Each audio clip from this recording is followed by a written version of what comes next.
नमस्कार मित्रांनो, आज आपण महाराष्ट्र सरकारद्वारा राबवण्यात येणारी अतिशय महत्त्वाची योजना म्हणजेच मुख्यमंत्री लाडका भाऊ योजनेसाठी लागणारे अतिशय आवश्यक कागदपत्रांविषयी माहिती करून घेणार आहोत।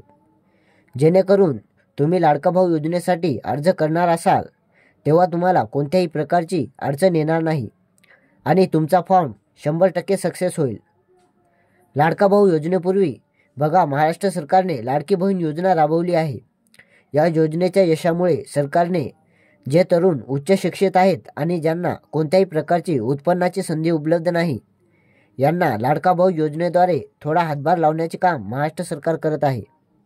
या योजनेसाठी लागणारे आवश्यक कागदपत्रे जाणून घेण्या अगोदर शैक्षणिक पात्रता व त्यासाठी लागणारे मानधन याबद्दल आपण थोडंसं जाणून घेऊ। बघा, तुम्ही जर 12वी पास असाल तर तुम्हाला प्रतिमाह 6,000 रुपये वेतन दिले जाणार आहे। त्याचबरोबर ITI किंवा पदविका उत्तीर्ण असाल तर प्रतिमाह 8,000 रुपये वेतन दिले जाईल आणि जर लाभार्थी उच्च शिक्षित म्हणजेच पदवीधर किंवा पदव्युत्तर असेल तर त्याला प्रतिमाह 10,000 रुपये मानधन दिले जाणार आहे। या गोष्टीवर आपल्याला विशेष लक्ष द्यायचं आहे।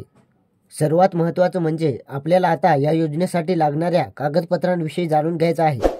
त्यापूर्वी तुम्ही जर नवीन असाल तर चॅनलला सबस्क्राईब करून घ्या, जेणेकरून तुम्हाला महाराष्ट्र सरकारद्वारा राबवण्यात येणाऱ्या सर्व योजनांविषयी सविस्तर माहिती मिळेल। आता बघा, लाडक्या भाऊ योजनेसाठी काय कागदपत्रे लागणार आहे म्हणजेच काय पात्रता लागणार आहे। बघा, या योजनेचा लाभ मिळवण्यासाठी उमेदवाराचे वय किमान 18 ते 35 वर्षे दरम्यान असावे। जर अर्जदार 18 वर्षाहून लहान किंवा 35 वर्षाहून मोठा असेल तर त्याला कोणत्याही प्रकारचा लाभ मिळणार नाही, याची दक्षता घ्या। या योजनेसाठी उमेदवार किमान 12वी पास किंवा ITI, पदविका, पदवीधर किंवा पदव्युत्तर असावा, तरच तुम्ही या योजनेसाठी पात्र ठरणार आहात, अन्यथा तुम्ही या योजनेसाठी पात्र ठरणार नाहीत। त्याचबरोबर उमेदवार महाराष्ट्राचा आदिवासी असावा, म्हणजेच त्याच्याकडे तहसीलचा रहिवासी दाखला असायला पाहिजे आणि त्याचबरोबर उमेदवाराची आधार नोंदणी असावी। सोप्या भाषेत सांगायचं झालं तर आधार कार्ड असावे, जे सध्या सर्वांकडे आहेच। त्याचबरोबर उमेदवाराकडे बँक खाते असायला पाहिजे आणि त्याला आधार लिंक केलेले असावे, जेणेकरून तुम्हाला या योजनेचा लाभ मिळेल। या योजनेतील सर्वात महत्त्वाचा लागणारा डॉक्युमेंट म्हणजे उमेदवाराचे कौशल्य, रोजगार, उद्योजकता व नाविन्य विभागाच्या संकेतस्थळावर नोंदणी केलेली असावी। म्हणजे थोडक्यात सांगायचं असेल तर तुमच्या जिल्ह्याच्या रोजगार कार्यालयात तुमची नोंद केलेली असावी, तरच तुम्ही या योजनेसाठी पात्र ठरणार आहात।